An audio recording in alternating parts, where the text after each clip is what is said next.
I'd like to talk about a disgusting, horrific, horrendous, vile, garbage atrocity committed by the Banderite forces of Ukraine, as reported on by the ever so unbiased Russian government Twitter account.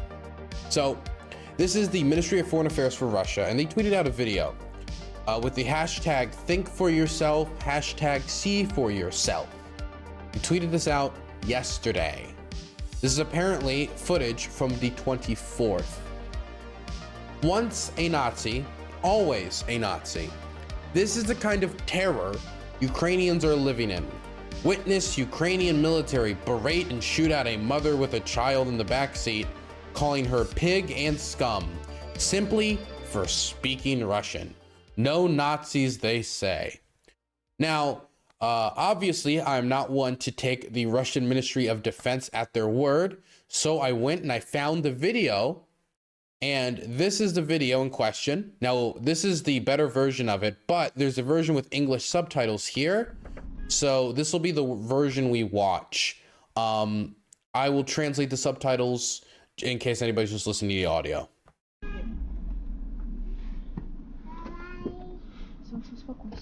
Now, I will tell people, please pay close attention to certain details in this video. See if you can find anything interesting. Что происходит? Что они творят? Ти мразота, правила дорожнього руху знаєш? Не разговаривайте со мной. Ти колону бачила? І людей моїх бачила? My guy, you almost hit. You almost hit my guy. Да.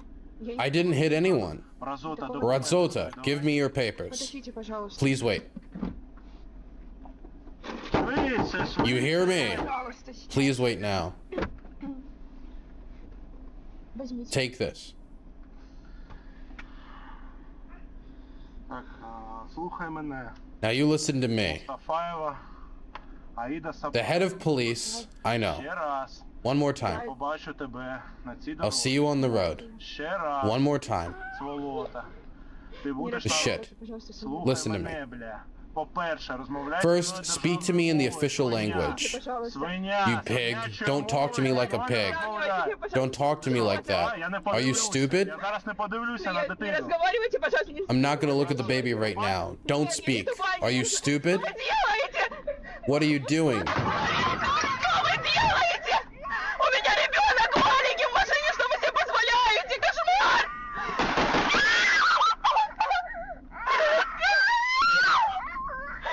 Солнышко, иди сюда. Успокойся. Тихо, тихо, тихо, тихо, успокойся, пожалуйста.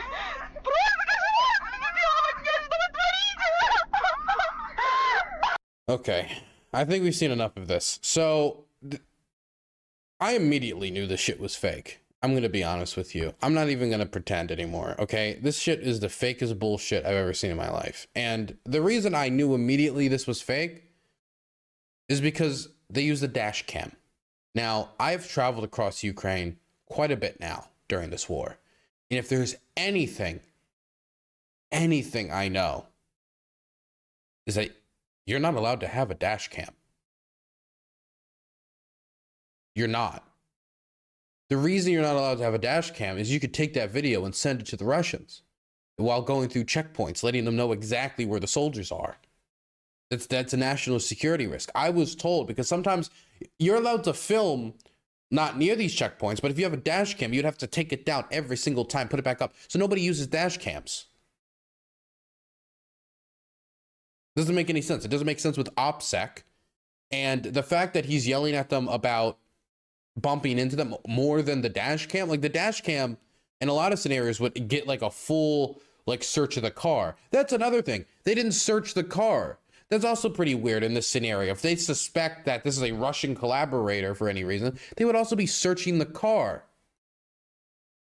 So those are things that didn't line up with reality. It didn't make any sense. I also noticed the fact that these indicators, these yellow bands, as you see on their body, this doesn't make any sense. Those should be green bands. But putting all that aside, what was the final nail in the coffin for this nonsensical false flag bullshit was a story put out by the Daily Beast, which went into some data put forward by Elliot Higgins, which showed that this was completely fake because this was filmed in Russian-occupied territory in Donetsk. This was filmed in territory that the Ukrainians do not control. And supposedly this was filmed on March 23rd, when the Ukrainians did not control this part of Donetsk.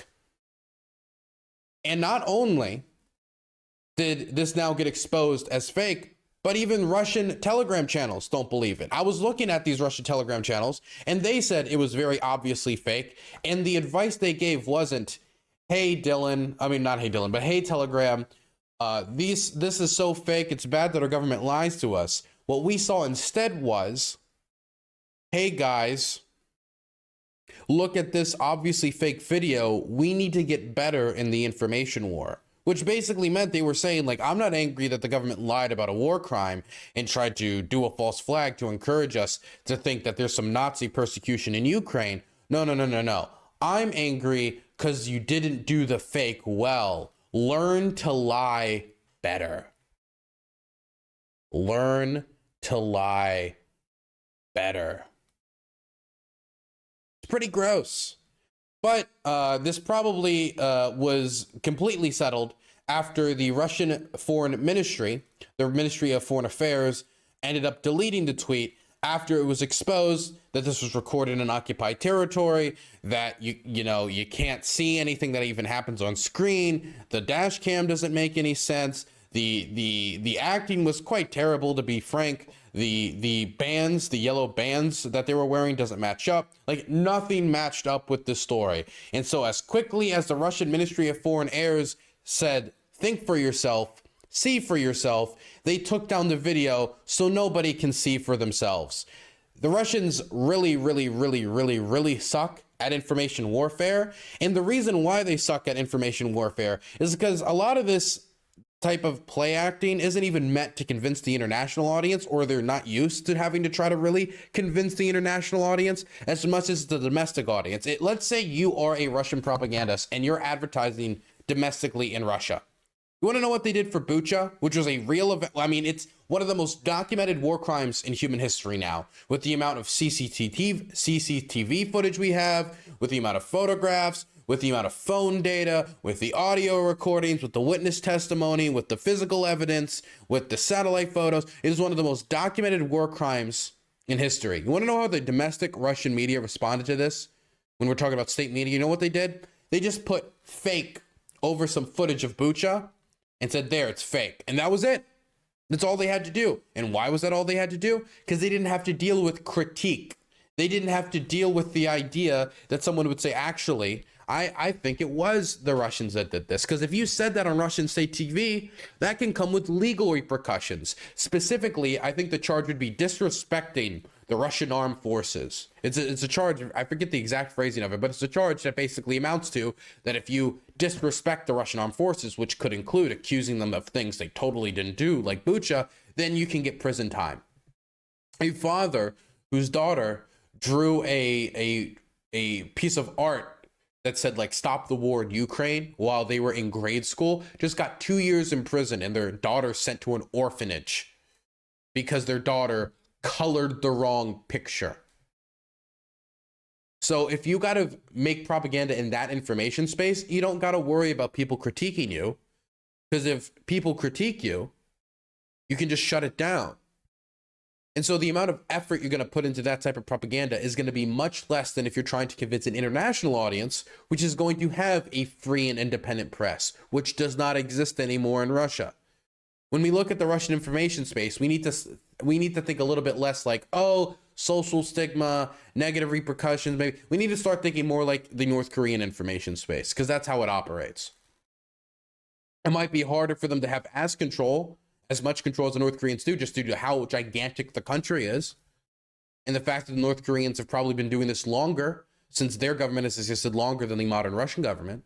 But still, that's how the information space operates. And so when you take that type of propaganda making and you export that internationally, where you record these shitty ass, terrible, false flag videos that couldn't trick anyone unless you were the most gullible person on the planet is going to get critiqued. It's going to get torn apart by a free and independent press. Hell, it didn't even get to the press. It didn't even get to that stage where CNN breaks down the video, where MSNBC breaks down the video. The only mainstream outlet that I could see covering this was the Daily Beast, because it had already been torn apart by other people associated with Bellingcat or associated with other just users on Twitter. They were able to tear it apart, completely relying on open source intel and just common sense. The Russians are not good at propaganda, which also just shows how unbelievably gullible the Americans who fall for it are.